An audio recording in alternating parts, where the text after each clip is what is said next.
Kate discovered Madeleine was missing, and they say it's vital to locate the man in the e-fit who was seen in the area at the time.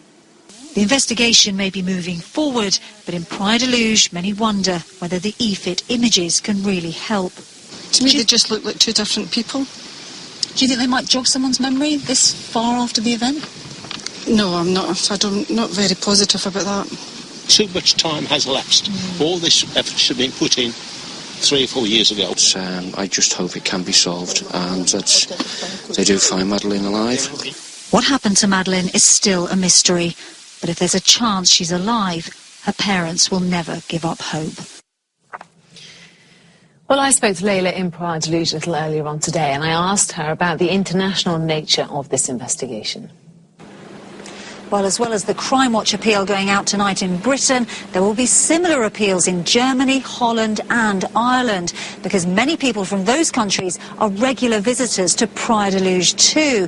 But interestingly, there will be no appeal here on Portuguese television. And although the case is still in the Portuguese press, I think that reflects a more muted response to the new British investigation.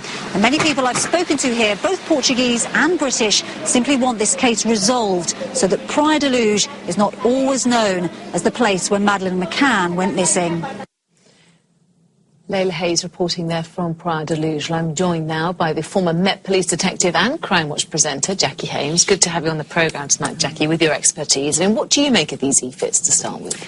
Well, I think you have to put them into context. This is obviously information that in some degree they've had, or the police in Portugal had, right early on, and it's as a result of the review and the new investigation the Metropolitan Police have done that they've decided to get the two separate witnesses to separately produce these e-fit images. I don't know if we can look at them again, but that they are meant to be the same man, aren't they? But they are quite... they are quite similar. I mean, I don't know, would you say they're similar or not? I mean, well, and how helpful would they be 6 years on? You have to remember with e-fits, these aren't photographs. You know, people haven't produced an image which is absolutely 100% a photograph of the person. What they've done is they've compiled a collection of features which they think are very similar to the person that they saw.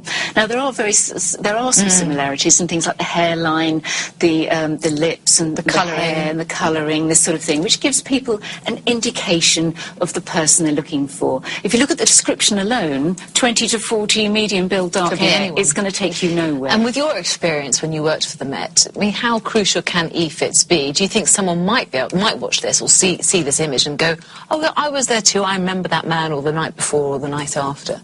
Well, what it helps is focus people's ideas and their memories.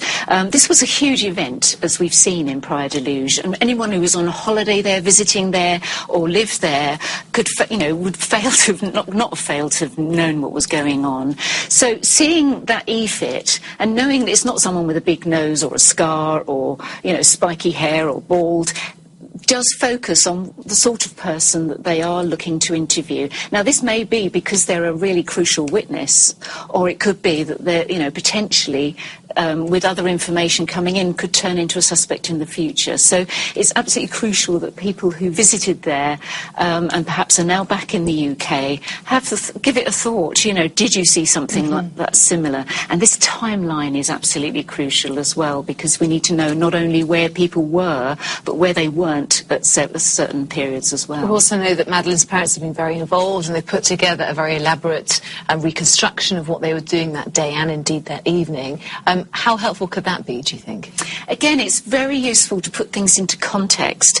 I was talking to someone earlier, just reading the simple black and white facts in the newspaper, it does seem a bit strange, but I think when you see, hopefully, the reconstruction, which I understand is 25 minutes, should actually put all the events into context. But it won't be shown in Portugal, which is a great shame, isn't it? And how much of a damage could that be for the investigation? It's hard to say. I mean, I don't know. I would imagine that the UK police have tried very hard to have it there, but they're going across Europe, and one hopes that somebody watching will have some information about who that man is. OK, Jackie, thank you very much for joining us tonight. Jackie Hames, then.